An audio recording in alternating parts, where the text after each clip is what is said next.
Some of the videos are working. We were having some technical difficulties. I apologize for that. I thank the Science Center for inviting me to come up and chat and Meadow and you guys. Great to be able to share the work we've been doing. This presentation is a collaboration of many different researchers on our detoxification program at the Northwest Fisheries Science Center, part of NOAA Fisheries. And we're also collaborating with all the symbols on the bottom. We're collaborating with the U.S. Fish and Wildlife Service Contaminants Program and also researchers at Washington State University, Puyallup Extension Campus. And then a lot of our funding comes from the US EPA Region 10. Next slide, please. As I said, this goes back to 2000 when the stormwater issue was first brought up, and our research activities started in 2002. So this is going to be collaboration with the three main agencies, and then support over the years from the EPA, Coastal Storms Program, U.S. Fish and Wildlife, Washington State Department of Ecology. Realizing Sea Grant isn't on here, that also should be on here. Puget Sound, the Suquamish Tribe, and the Russell and Bullitt Foundations. Next. And then with lots of funding, there's been lots and lots of people over the years. In our office, this list of folks, my collaborators and co-authors on this are David Baldwin, Nat Schultz, and Johnny Cardona. The primary folks on this, Kate McNeil also at Wazoo, Jed McIntyre and John Stark are our leads. And then at Fish and Wildlife Service has been Jay Davis and Steve Dam. Also our work at Suquamish Tribe, which is most of the adult coho studies I'll be showing you. Mike Huff and Bill Alexander have been teaming up with us on that. So, and then lots of other volunteers over the years to do sampling, and this has been a really intensive, labor-intensive set of studies, which I hope I can encapsulate for you tonight. Next, please. And so what it starts out with is, this is not a forest. When it rains, it doesn't act like a forest. What we've done over the centuries, when we come into an area, one of the first things that's done is you deal with precipitation. You should get it out of your way. Primarily what we do is put it in a pipe and shove it to the nearest waterway. This is an image of West Seattle. One of our primary research locations is Longfellow Creek, I'll talk about quite a bit. And Longfellow Creek actually runs through a culvert right into here, and then daylight's about 200 yards upstream, and then you'll see some shots of Longfellow. But this is the situation we're dealing with in the Seattle area. A lot of what I'm going to talk about has been seen in Vancouver, British Columbia, Portland, Oregon. So pretty much anywhere we have lots of people having built some sort of infrastructure to deal with rainfall, stormwater, we're seeing these sorts of insults in our urban streams.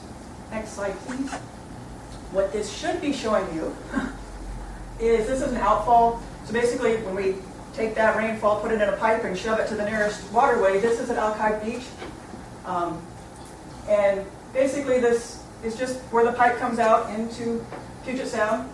And it starts out nice and kind of, this is the beginning of a storm event, so kind of fuzzy and brown there. And it's a time lapse, and over the next, basically an hour of the time lapse and 15 seconds in the video, you basically can't see through that. That nice kind of yellowish color turns almost black.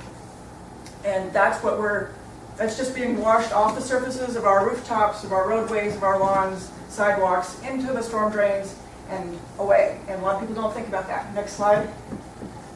A lot of times in the older infrastructure, we have what are called combined systems. So we have a stormwater system that's combined with our sewer systems. And when you get a big storm event, it overwhelms them, and you get what's called a combined sewer overflow, a CSO. That's what this is. This is in the Mont Lake Cut in Seattle, right outside of the University of Washington. It's about a minute's walk from my office. And so if you ever watched crew races, this is where the crew races occur in Seattle. That's what all the signs along the side here, be the unbeatable, that sort of thing, is cheering on the crew teams. But there's this that we see when we have a storm event. Next slide. But what we don't see is what's being carried here. And because it's a combined sewer overflow, not only does it have the pesticides and oils and debris off the roads and lawns, it also has our personal care products, our pharmaceuticals, any of the drugs that we take. That's all also being flushed directly into our waterways without any treatment during large storm events. So that's our problem that we're trying to deal with, is what's going on because of this mixture of things being pushed into the system, what kind of response is occurring, and is there anything we can do about it, either source control or after things are released. Next slide, please. So one of the things we use are coho salmon as a sentinel species. This is the distribution, Puget Sound, Seattle's right here. And so the yellow outlines the natural distribution, or current distribution, I should say, of coho in the Puget Sound region. They're listed as species of concern. But the reason we like to use them for studies of stormwater is that people are interested in them. They're salmon, of course, it's northwest, people are interested. Also, they spend over a year in a freshwater system, rearing. So they're going to be potential for exposure is pretty high. Next one. And so this, everybody in here, I'm sure, is quite familiar with this life cycle of the salmon. Click the next button. And that pink area just shows the portions of the life cycle that are potentially exposed to stormwater in a freshwater setting, from incubation, or spawning incubation up until rearing, until they out-migrate. So that is almost sometimes up to 18 months. Next slide. So these are life stages we were able to study because of that. Adults, which can be tricky logistically because we only have a short window of opportunity, and we, of course, as you all know, when they're coming in, it's kind of hard to schedule. Then embryo exposures as well as juveniles. Next. So, some of the field work. Why are we doing this in the first place? Next, please. We're first going to talk about the adult life stage. Next. So, over the last 15 to 20 years, there's been a big push to do habitat restoration in urban areas. We've got a lot of these areas that have been straightened, channelized, built up around, and so there's been a big push to rebuild riparian zones, put back pools and riffles and spawning habitat. Millions of dollars have been spent to make Longfellow Creek look like a creek again rather than a ditch. And so some of the sites I'm going to talk about here in the map, Pipers, Thornton, Longfellow, Des Moines, and Fauntleroy Creeks are all in very urbanized areas. Fortson Creek is way up by Darrington. It's a very pristine area, or it's been logged, that sort of thing, but there aren't a lot of people around. Not a lot of road traffic, that sort of stuff. So that's our control site for the first 10 years of studies that we did. Next, please. And this is why we were doing it. During those, after the restoration event, after the restoration, the Washington Trout, or now Wild Fish Conservancy, they're called, we're walking the creeks and say, hey, are the salmon actually using the habitat that we use, that we rebuilt? What's going on? And it would rain, and they would see fish acting like this. And these are ocean bright fish. They look great. And they're like, this isn't normal. So this was in 2000. They first started noticing things. And in 2002, next slide, can you individually click on those top two? We started seeing more and more of this. And in 2002, we were called to say, hey, what could be going on with these fish? Because it would rain, and they would see fish like this, gaping at the surface, spiraling, spin splayed, completely ignoring everything in their environment. I've gone through and you can walk up to these fish, pick them up, and without grabbing them, just gently lift them and move them, and they will not respond. And so that we're trying to figure out what could be causing this, because every one of these fish was dead within an hour. And once they start showing symptomology, they die. And this happens, it rains, we find dead carcasses. Next slide. And the most dire part of this is most of these fish don't spawn if it rains before they're able to spawn, they're not going to be able to spawn. So we're seeing is we only count females for spawning because it's harder to tell if a male spawned or not. But we're seeing in some of these creeks, 60 to 90% of the females are dying before they're able to spawn. That's going to have a significant effect on your population, regardless of where you are. And it could be why a lot of these areas, we haven't had viable coho populations for decades. And most of these fish coming into these creeks that have been restored are strays from the hatchery programs and net pen fisheries that the tribes have and that sort of thing. So this is the title of a paper that was our first foray into figuring out what was going on. You see lots and lots of different authors on there. It was a really big group effort. And we looked at water quality, temperature, oxygen, pathogen levels, any other diseases, parasites. And you can see, looking at these fish, they're ocean bright. They're in good condition. If any fish have been bit by, we do have otters in the system. If anybody had been predated on by an otter or anything, we didn't count them in our counts, even though because you couldn't be guaranteed to know whether or not the otter killed it or if the phenomenon with stormwater may have been playing a part. Next slide. So, click. So, as I said, water prevention of water quality, temperature, oxygen, that sort of thing is all sediment loads, all that not to be causal. Next. We did measure chemistry to figure out what could be present, and we see there's a mixture of stuff there, what's normally measured, but nothing was glaringly high. It was like, well, yeah, there's some relatively high things, but nothing that should be acutely killing fish within hours of them being exposed to it. Next. As I said, no disease or pathologies, good physical condition. Next. And as you see, those videos were over different years. The symptomology that we see is very consistent. So that's when we talk to other groups that are monitoring fish. We ask them usually to get video to make sure that we're actually seeing the same thing. Because sometimes you'll see pre-spawn mortality when there's disease outbreaks or when you have just really low water levels. And so we've come across that a few times in other areas, but the symptomology is very specific. Next.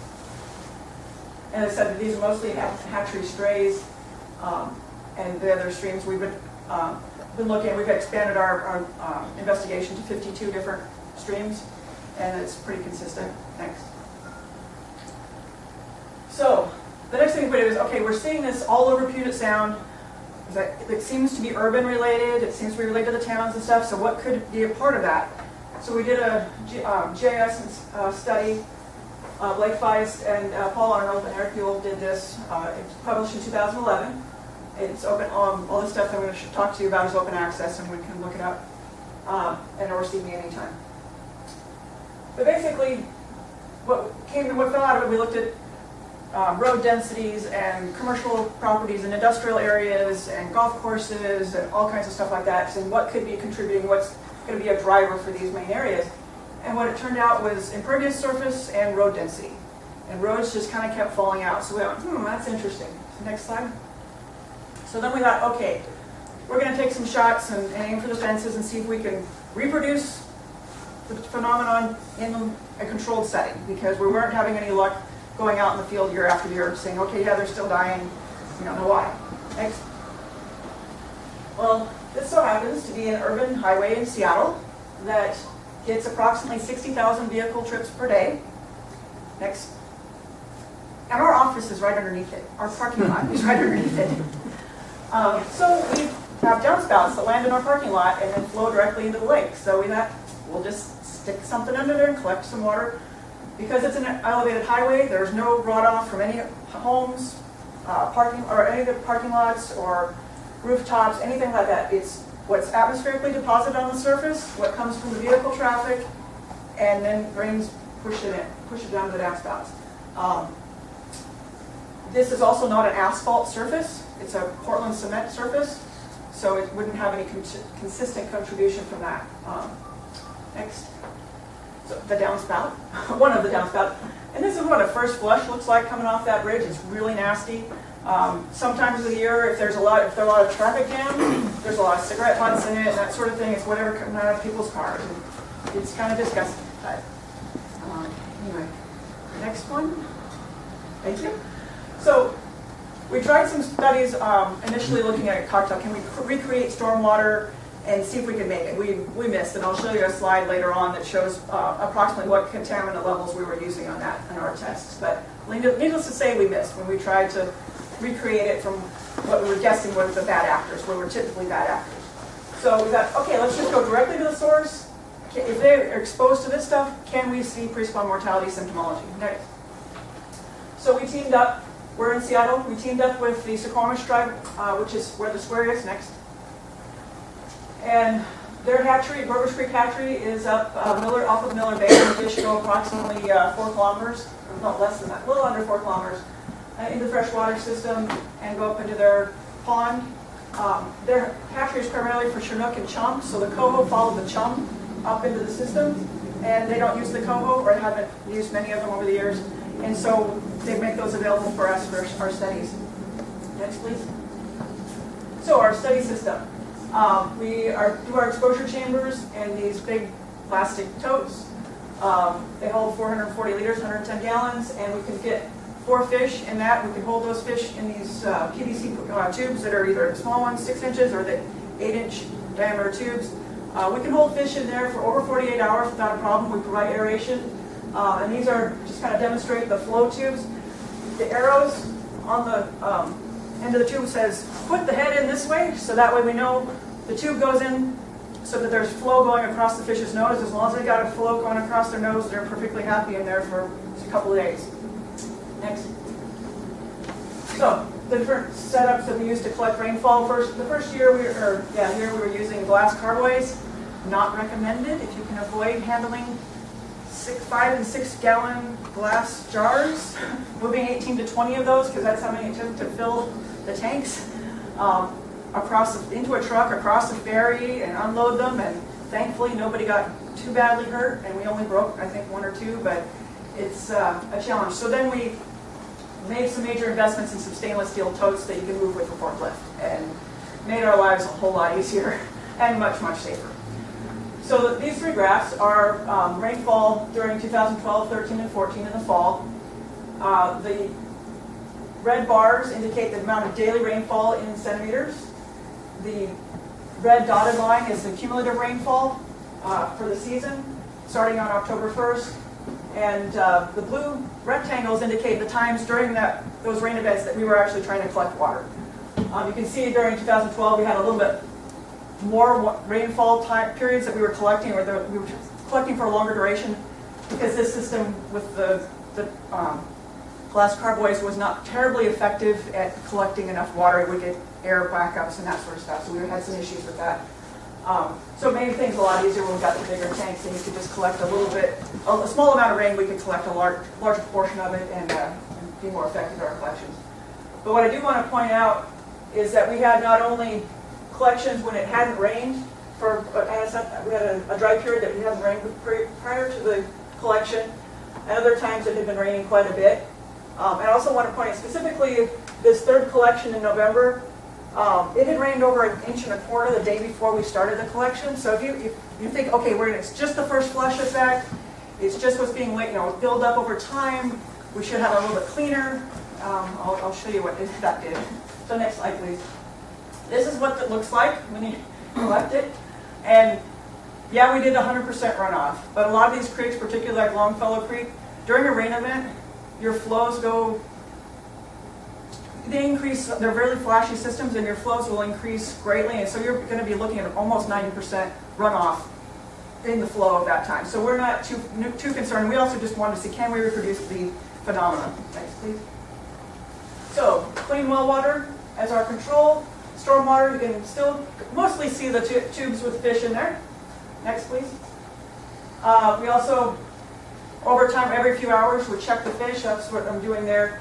You open up the end, and if they try coming out at you, they're pretty happy. If not, we would put them in an observation tank, which I'll show you some videos of in a moment, and see how they're behaving and what they're doing. And then we also took tissue samples, which I will not be talking about today, but they're still being processed, unfortunately. Next, please. So this is an unexposed fish after being in the tube for 3.5 hours. Very active, trying to find the shaded area, typical of what you see an adult coho trying to do it. Anytime somebody kind of went over near the tank, it'd respawn and try to get away. Meanwhile, after 3.5 hours in the stormwater, that's what we'd see. And it's pretty consistent.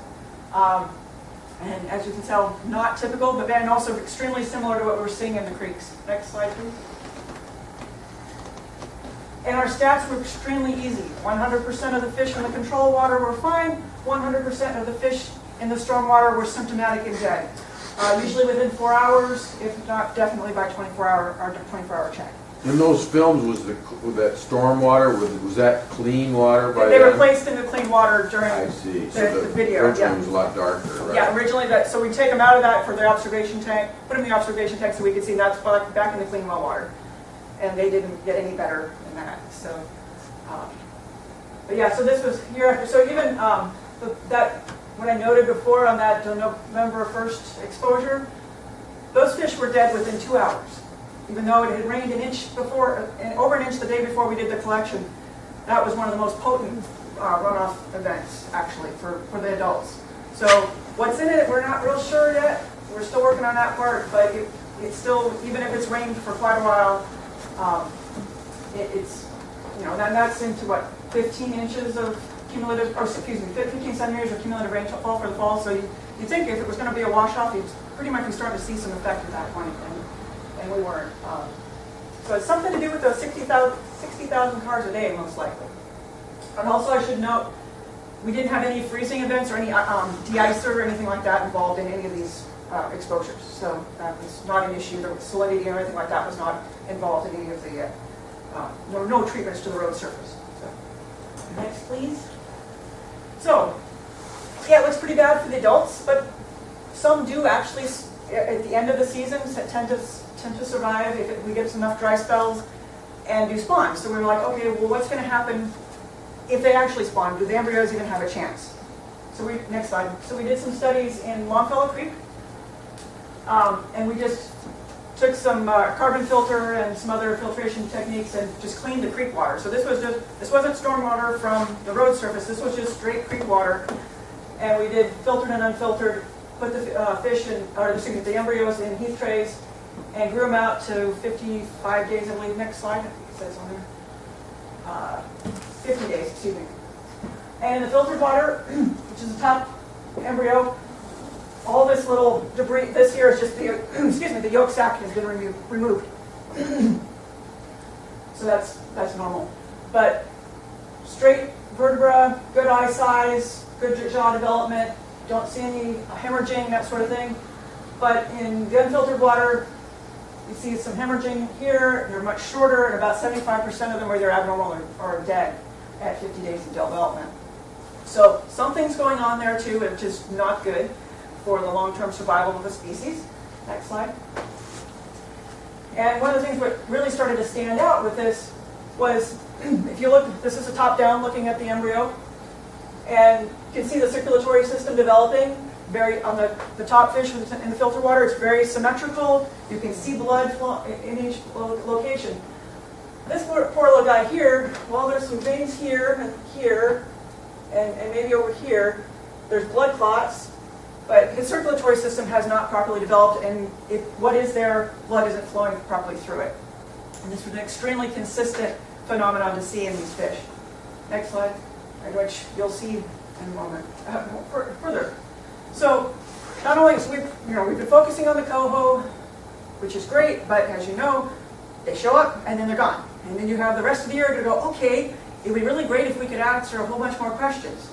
So we've turned to using some other test species and trying to use these as develop tools that we can do and not have to deal with necessarily salmon, and hopefully find similar phenomena. And also because these are typical test species, we use CWA and invertebrates just for standard test protocols and to be similar to some of the other EPA protocols that have been established already. And so we look at lethality and reproductive growth and impairment for those guys. I'll show a little bit of data on that. I'm really going to show us some of the new work that we've been doing with the zebrafish.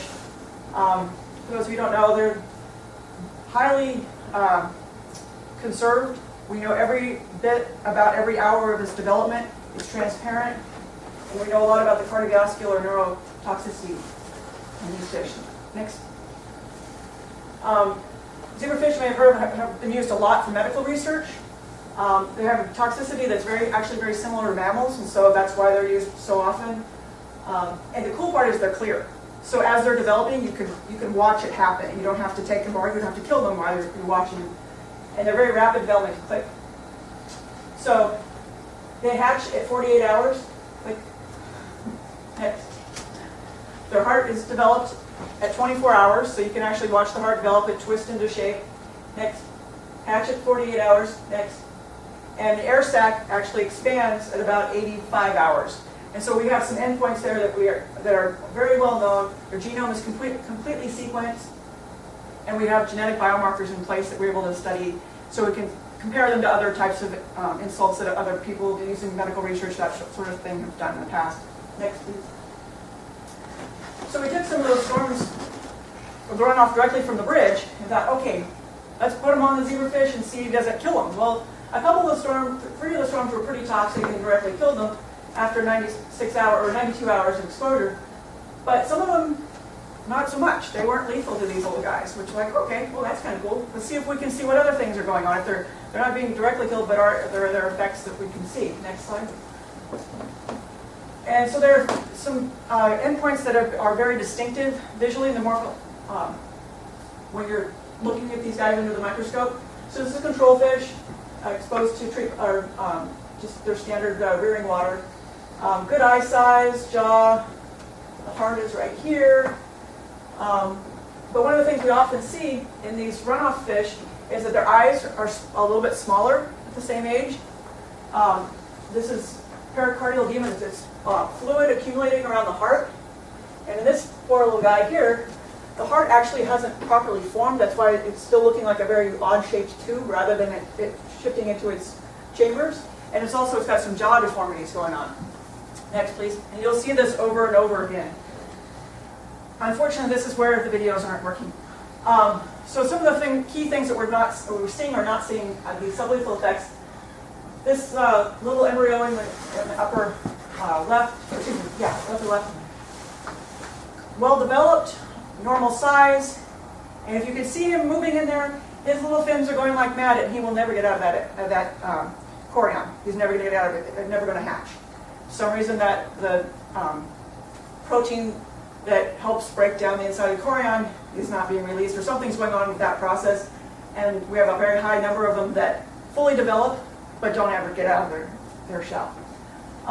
This poor guy here has a lot of pericardial edema, its eyes a little bit short, and one of the things we're seeing quite a bit in that other frame is blood clotting around the tail, and that very specific spot is a very common thing that we're seeing in these zebrafish.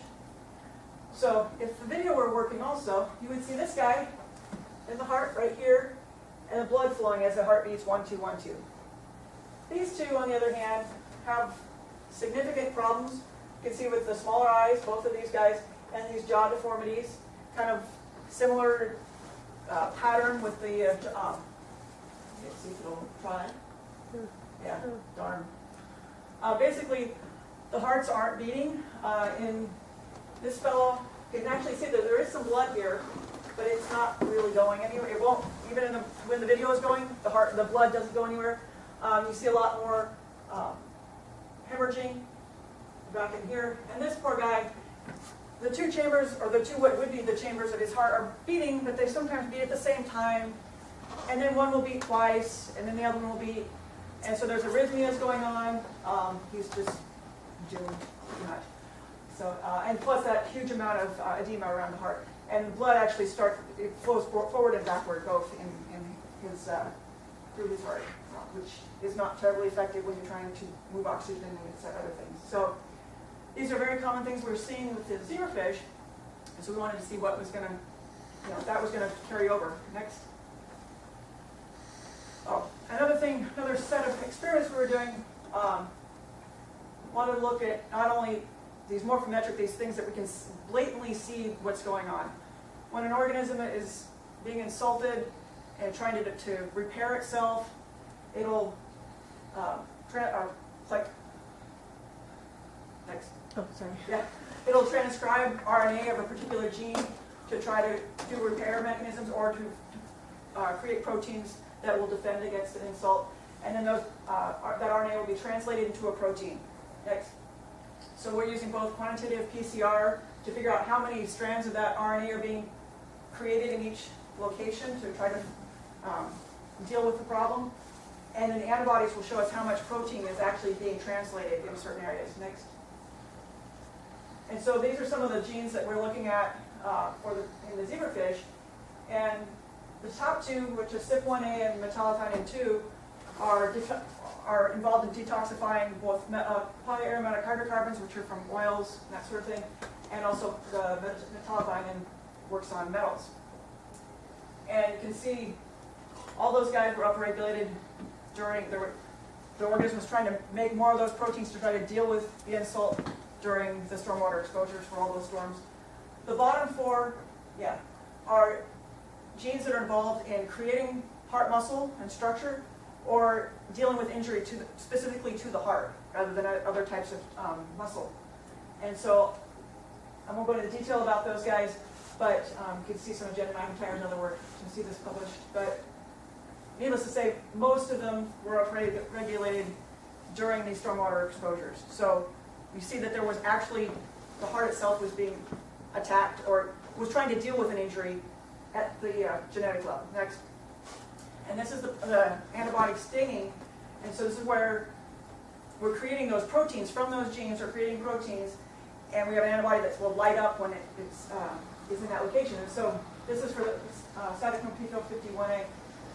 And this is just a picture from the external shot of the embryo. So you can see its head, eye, and the yolk sac. And this is the epidermis, and it's really being lit up. And that's kind of expected when you're sitting in a pool of stuff that's got pHs in it. So your skin is obviously going to be trying to defend itself and doing its job. This, on the other hand, is a cross-section of this embryo. And the red is the myosin heavy chain protein, which is only in the heart. So this circle here is a cross-section of the heart. And what you see is the green is lit up for the P450, cytochrome P451A, but it's also being lit up within the heart itself. So on the far side is a control heart, same two antibodies, but there's no P450, there's no green in that heart. So you can see that this fish that's been exposed, and not only is it, we know that the pHs are causing an issue with the fish trying to respond to them on the external portion of the organism, but actually within the heart itself is trying to deal with the presence of those compounds. Next. Yeah. Okay, next. So the other question that people, when we kind of briefly touched on previously was, well, yeah, that's 100% runoff. What about dilutions? Well, this is, Jen did just some basic dilutions. First 5% runoff, 10 to 100%. And as you can see, on our standard external visual inspections, every one of these was significantly impacted at 5% runoff. So we had a hatch delay, we had the swim bladder did not inflate properly, we had pericardial edema, which is fluid around the heart, and then the small eye size. So that was even happening. It wasn't huge, but well, actually it was for the hatch delay. But even at 5% runoff, so that these compounds are present even at low levels, they're going to be potentially having some effect on these organisms. Next. And the other question we get quite a bit is, well, it must be the particulates. Everything sticks to particulates, so it must be the particulate fraction. So Jen did filtration at 140 and 0.7 microns. Next. And put filtrate in there. Next. And all the particulates from all the filters in there. Next. And basically, the unfiltered and the filtrate were the same, and the particulates were no different than controls. So whatever's causing these heart effects, this is the effect on the defects on the way the heart is forming itself, that's coming from something that's dissolved in the water and not affiliated directly with the particulates. Next. Next. So this is just the RNA, looking not only on the structure, that was the structure, this is looking at the RNA analysis, and this is the unfiltered runoff, and this is just the filtrate, pretty similar. The particulates didn't have as much. Next. So the PAHs were pretty similar across, but the metals and the cardiac genes, next, were upregulated, but the one in the filtrate, or excuse me, the particulates were not upregulated. So whatever's happening to the heart was not associated with the particulates at the RNA level. Next. So I don't have the pictures, but it was very similar with the staining. So, like, basically, from our basic foray into these studies was, yes, stormwater is not a good thing to be exposed to if you're a critter. Next. And it's going to have a big impact on your ecosystem resiliency. And the urban runoff was causing the symptomologies of mortality and cardiotoxicity in the developing fish, reproductive impairments in the invertebrates, and mortality in the juvenile. I didn't show the juvenile studies, but I'll show you that in a moment. Needless to say, it's just as toxic to little fish as it is to big fish. Next. And it seems to be primarily associated with the dissolved fraction. Next. And from that, the organics possibly are more, a stronger driver than the metals, even though that's probably a mixture and we don't know what proportions of which need to be there. Next. So, as I started with, this is not a forest. It's like, but if there were a way for us to turn it, to make it behave a little bit more like a forest, that would probably be helpful. And so some of the ways next that we try to do that is what's called green stormwater infrastructure.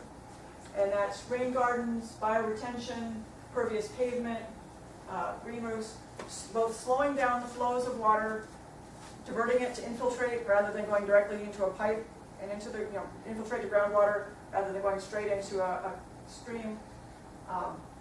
And also infiltrate through something that might be able to clean it up. If you've got a biotic system, you've got soil with microbes and fungus and plants, that could possibly break down a lot of these compounds and create its own filtration. So Washington State University Stormwater Center has been testing a lot of these different types of infrastructures, green stormwater infrastructures, and a lot of the when they devise these, the engineers are really good at slowing things down and diverting things, but they get to the point of the chemistry and they're like, oh yeah, we had a 70% reduction in chemical X. And we go, well, that's really nice, but is it still toxic? That's, that's kind of our take on things is you can reduce it and that's wonderful, but did you reduce it enough and how do you know? And so what we've been doing next is using these endpoints with the mortality of these fish and the effects of the stormwater to say, do some of these technologies, particularly biofiltration, can those be effective to reduce or eliminate these phenomena? Next. So the Washington Department of Ecology has instituted a set of guidelines, and one of them is using a bioretention soil media, which is 60% sand and 40% compost, as their recommendation for how you should build rain gardens and any bioinfiltration. So we decided to see, was that effective at dealing with what was going on in the stormwater? So these are little, 55-gallon drums that we built, and with the soil media, a little mulch on top, and a gravel aggregate at the bottom to collect the water and bring it out the pipe. So next, that's what they look like. And this was transported over the Grover's Creek hatchery. We took our stormwater over. But first we had to condition it with 2 months worth of rainfall, or simulate 2 months of rainfall with using just well water. And the picture on the right there is what clean well water looks like when it comes out. So there's a lot of organic material coming out of this, primarily from the compost.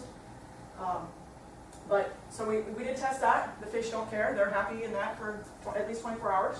They did not show any symptomology or anything like that. They were just hanging out. Next.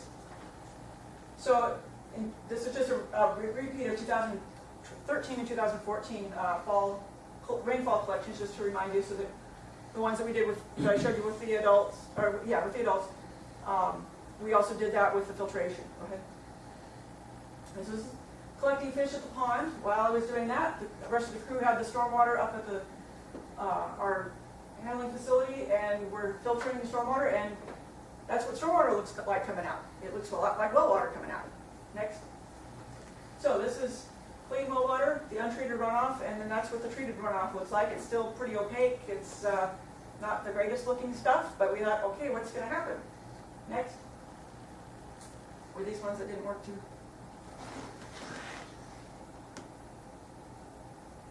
Okay. Well, what happens is the fish are fine. There's no difference between the control fish and the filtered water fish, and all the direct runoff fish were dead. And so that was, actually quite miraculous. We took these out to 24 hours to make sure it wasn't a delayed effect.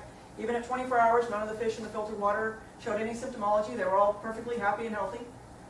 Next. And this is, it shows us just this. It's the only data slide, chemistry slide.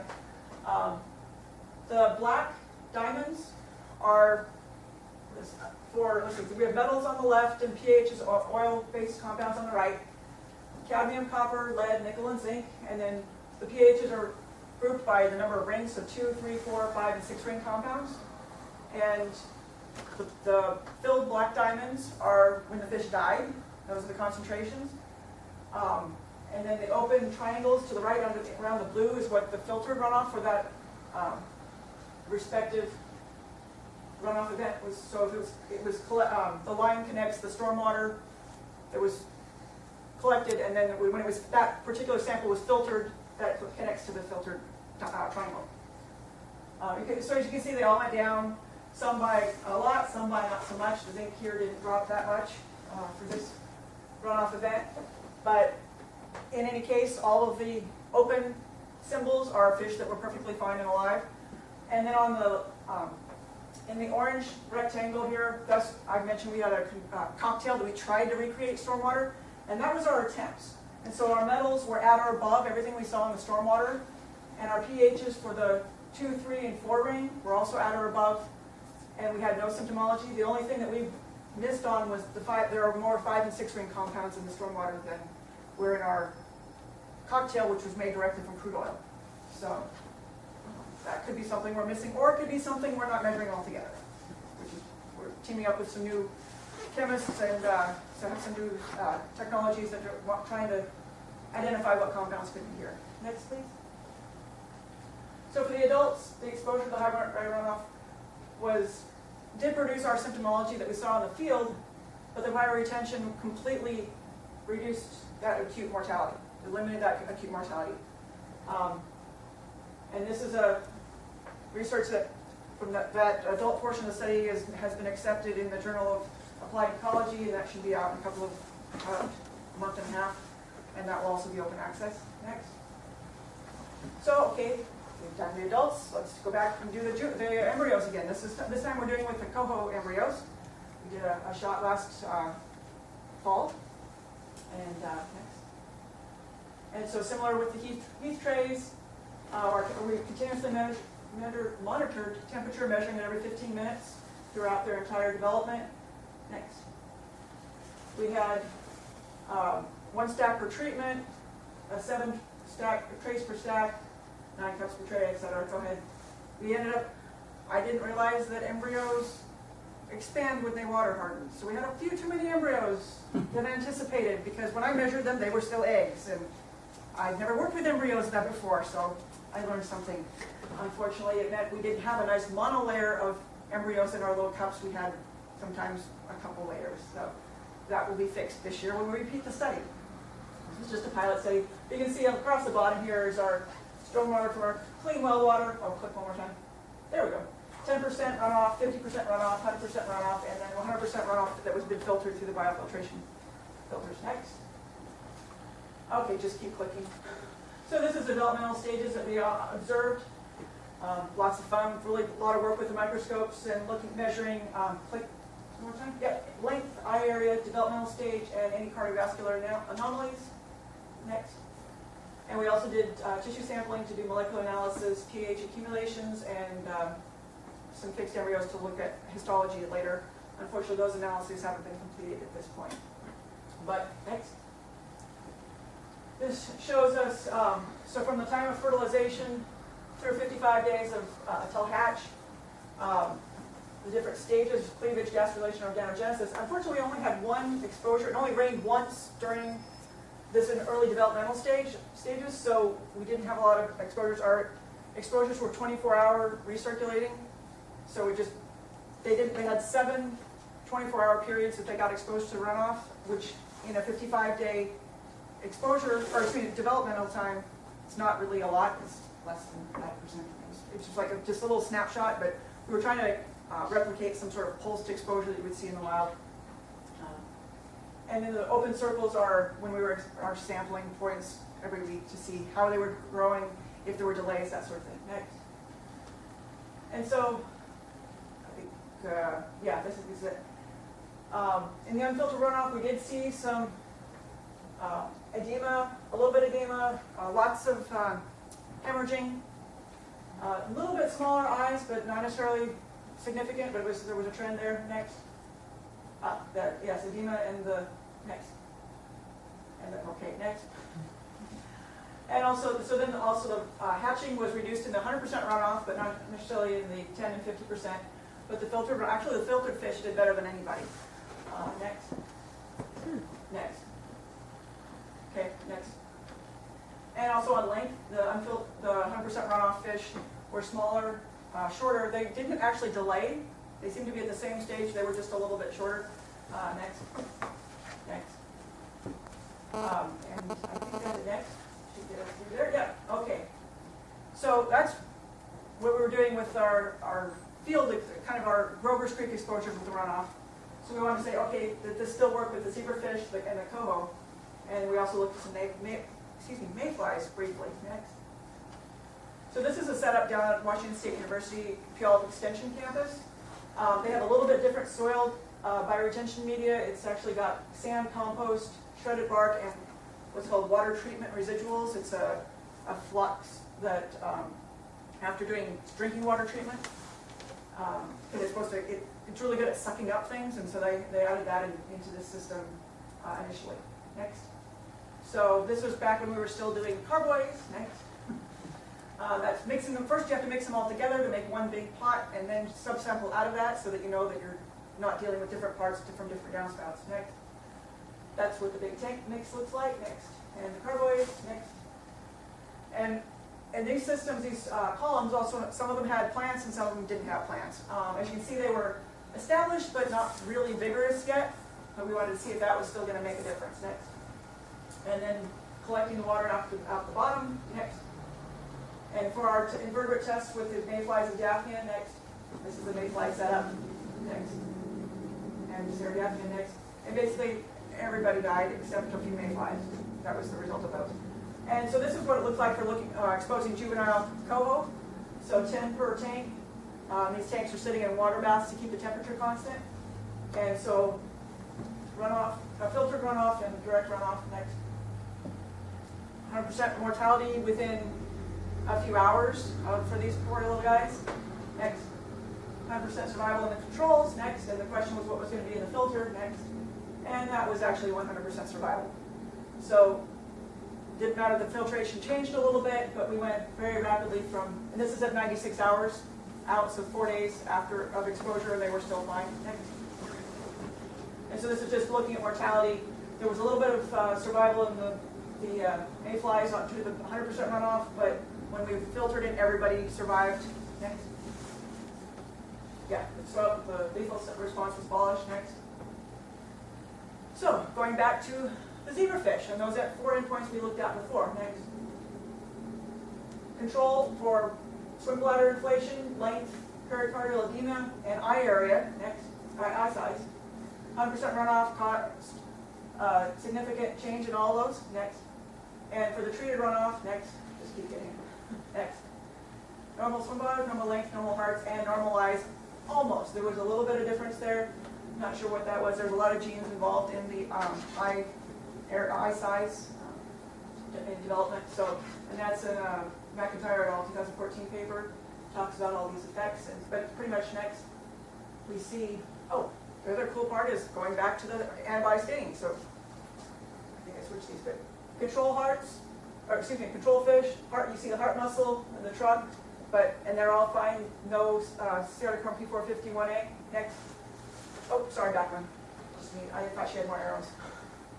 But you get to see once again within the heart, you see the P450 along with the epidermis and along the trunk. But in the bioretention, there's a little bit here and maybe a little spot in the heart, but it's greatly reduced from what it was with the 100% runoff. Next. And with the RNA analysis, once again, with the click again, let's see what she said. Okay, that's it. Didn't know she had more arrows up here. pHs was eliminated, reduced but not eliminated. The metals exposure was eliminated, and most of the cardiac response genes were not induced, so not different from control. Next. So this is kind of an overall summary. So mortality was eliminated for coho, mayfly, zebrafish, and daphnia. Reproductive impairment was also eliminated for the daphnia. I didn't show that. And for zebrafish, the cardiac growth effects, edema, and swim bladder problems were all eliminated. and the small eye size, cytochrome P450 and cardiac genes were at least reduced by just filtering the water through these bioretention filters. Next. Go ahead. So it was able to prevent the acute toxicity to invertebrates, developing fish, juvenile, and adult salmon. And we don't know yet how long these systems are going to last, if they need to be redone repeatedly or very often. We don't have a good handle yet on the size that we need to keep this level of cleanup going on, and what the optimal media is. That's still something to be worked out. There's a lot of, not a lot of control that goes into the composition of the compost, because you're getting it from a public source. They take in materials from the general public to create the compost, and so sometimes things are going to get in there you don't expect.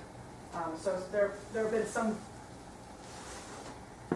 groups, some of the compost is leaching things that we wouldn't want to have in there. And so there's still some optimization going on with that. Next. So that kind of covers it. That was a lot of information, I know, but thanks for listening, and I would be more than happy to take any questions.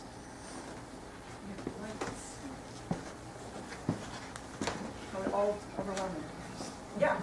Has anybody noticed anything similar in other parts of the country like this with runoff killing plants or animals or anything? We do see these effects for salmon. Anecdotally, it's been reported in Vancouver, British Columbia, in Portland. Apparently, it's been known for decades in Bellingham, Washington, which the hatchery there knew that, and they put it in some technical report that was buried in the gray literature that said, oh yeah, in the fall you take the fish, the hatchery fish, and you run everything off of well water, because otherwise all your adults die. What about things in like Gulf of Mexico, other parts of the country that have completely different organisms, different environments, etc.? Chesapeake Bay. Yeah. Yeah. I mean, there's going to be, we got the same kind of cars and trucks running on roads there, but Right. no, but there's no salmon there, but there's other fish. Right, and we've been focusing on salmon, but there's a lot of stormwater research out there that is showing things are bad all over, and mostly focusing on what kind of cleanup efforts can be done and can be effective. But I mean, it could be like the additives in gasoline. It could be the additives in Yeah. oils, additives in gasoline. What we're working on right now is tire bits. It has to be soluble in water, though, whatever It is, yes. And our preliminary pilot study this summer basically just took some files, a cheese grater to a tire tread, and put that in water for a couple days, and then filtered out and it killed fish very quickly. So I don't know the concentrations that Jen McIntyre is running that study right now. And so we just got funding from the governor's office to specifically look at tires. The other thing is to look in the media, put in some things that will kill bacteria, see if it's the bacteria that's in the media that's doing the detoxification. Yeah. I mean, do some actual experiments, not just, what you're doing is very simple and it's kind of the same thing over and over again, Yep. rather than trying to what are Right. the actual processes. There are other groups within that are doing that specifically. We've just started collaborating with a mycologist and microbiologist, and he's going to be looking at the fungal communities and bacterial communities. A lot of bacterial studies have been done at Towson University, also in Maryland. So they're doing a lot on that. Yeah. The other thing is that since everything is in the Pacific Northwest, where it's very rainy, very cloudy, other parts of the country have a lot of sunlight. Ultraviolet light might be detoxifying the stuff from the cars. Actually, a lot of the sunlight is actually making it more Worse. Okay. And we actually see that in the levels of sunlight we have, particularly in the fall. So if it's real sunny before it rains, that's worse than if it's It cloudy. can be, yeah. And just in some of the other oil studies that we've done, it's watching herring dissolve in the sunlight is a little disturbing. So some of John and Gordon's work with that. It was interesting though when we were down at Grover or Longfellow, that the cohos were affected, but not the chums. So far the chum, we don't know if they were affected. That was at Hyper Creek, actually, because chum don't come into Longfellow. That's why this fall, as soon as they get back, we'll be starting exposures on Chinook to see if they respond similarly, even though they usually come into our areas before the major rains hit in the fall. And then we'll be doing simultaneous exposures with the chum and coho in the same tanks with this setup. Are there enough pink salmon in Puget Sound to do stuff on? They're done before it rains. Yeah. I mean, they're done now, and it hasn't rained in a long time. So, yeah, and I don't know that we would have access to any. That's been the biggest thing, is finding access to these adult fish. It's just, people who have them don't want to part with them because they're very valuable, and so we were lucky to team up with the Suquamish tribe, and they were able to provide us with some fish. Yeah. Okay, I'm amazed, I'm no scientist, but so a lot of that, but I do live in Bellingham, Uh-huh. up by Lake Whatcom, Uh-huh. you know what I'm saying? Yep, It's, I went to Western. Okay, Robin Matthews, Yep, I know Robin. the Lake Whatcom Monitoring Project, I live up in Silver Beach actually, and so I go down through there a lot, Uh-huh. I'm always down here annual and everything, and what I'm seeing in my neighborhood, which is, right, is, the big impact is all the people who use so many pesticides. It seems like every place that uses it, you've got all this perpetually exposed soil, and it's, and some of the things they've been doing in Bellingham lately, they try to, it seems like their efforts are just misguided. It makes things worse, and I don't know, anyway, Yeah, I'm not sure what the current efforts are. they bring in, there used to be, you never brought any nutrients into the watershed, it was kind of the cardinal thing.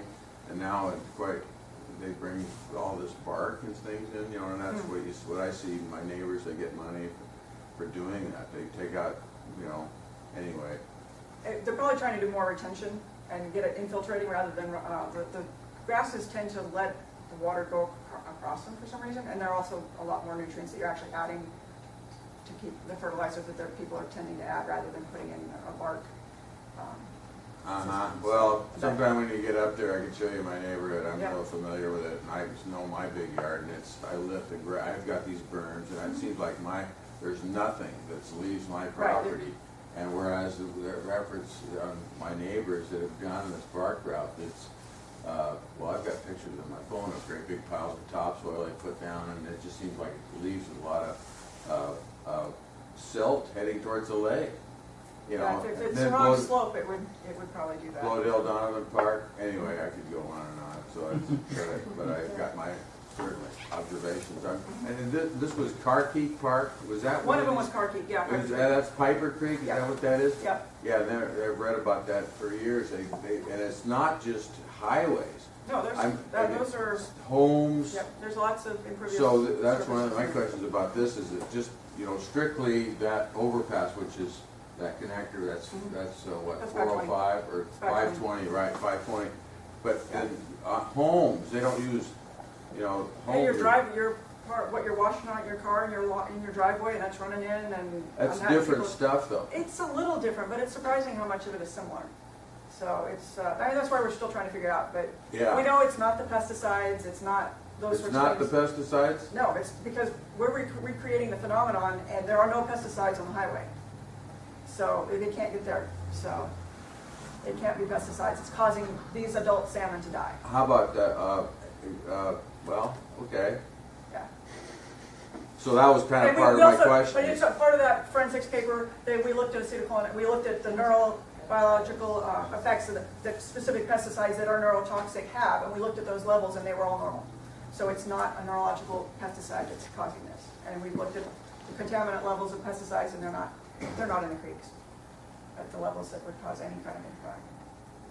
So yeah, that one we're pretty confident in ruling out. About herbicides. No, those are pesticides. You're getting some regular, normal chemists to work on the problem, right? Mm-hmm. So they're probably getting the filtrate, doing some distillation of it and all that. We're also doing time of flight, and we have pesticide-specific chemists who do. That's all they do. Mass spectrometry on the PC stuff, mass yeah. spec. Yeah, it's all been done. It's I mean, this could lead to changes in regulation for like fuel additives, whatever it is that's in there. yeah. So would the research then continue, because I work here at the Copper River Watershed Project in town, and we don't have 60,000 people, thankfully, driving Yes. our roadways on a Thankfully, you don't daily have that problem basis. yet. But we still have stormwater runoff, we still have receiving bodies that are currently home to salmon, we have community established in the salmon-based economy, so Right. we still try to have this dialogue around stormwater with our city leaders and our folks that work in the city, and so I'm guessing, what I'm getting at is just learning more about the levels of these toxic things I mean, you're still trying to identify what is causing these, but then will that also help answer like at what levels? What levels? Hopefully, that's what our ultimate goal is to get at, that what levels are causing the problem, what levels might be safe, and if we can do source control, as we were saying, like regulatory. One of the things that our group has also been involved with was the copper research, that our researchers were at, speaking on behalf of the research at the legislature in the state of Washington, and after that, there was passed the brake pad legislation that banned metals, primarily copper and nickel, in that. And while copper may not be the worst part of those brake pads, when you pull out one, you'll pull out the others. That will be going into effect. It's being phased in, and so we'll potentially be seeing some impacts from that in lower metals concentrations. But as I said, we really don't think metals are driving this problem. They might be necessary, but they're not sufficient to cause the problem. We've done a lot of metals-only cocktails, and those weren't these numbers. We cranked them up really high, almost to LC50 level. Like, we didn't want to just directly kill them, but we were like, okay, these are mixtures that shouldn't be toxic, but much higher than anything we've seen in the streams, and the fish were still fine. So after 48 hours. So it's like, okay, well, let's go back to the organics and maybe those 5 and 6 ring pHs, or some of these additives, these thiols, and whatever in the rubber from the tires. That's what we're focusing on. One of the things we're focusing on right now. We just got It's probably organic because it's affecting the way the animal behaved, and Yeah. so it's something it's screwing up its biology. Yeah. And the fact that the soil degraded it, a bacteria with anything Or with something carbon just in it, pulled it so out. they just ate Yeah. it. Yeah. And And the metals did also greatly decrease, and sometimes 80–90%, but the organics decreased more than the metals did in the filtration. it's got to be an awful lot of metal too, and there's just not enough. There's just not, and But the organics, on the other DOC hand, yeah, their DOC levels in these creeks are really high, so what metals are there are really not bioavailable. And our studies trying to reproduce it were done in well water with almost no DOC, so that the metals were very available for the fish to take in. So There are natural organics. I mean, here, Yeah. Oh, yeah, our we've streams got- are chock-a-block full of tannins. Yes, It we've got doesn't lots bother of- the fish. Yeah, so it's, and that's in stormwater too. There's a lot of organic carbon. And so it's, Not man-made organic though. no, some of it's right, most of it, but it's still, the free metal is pretty low.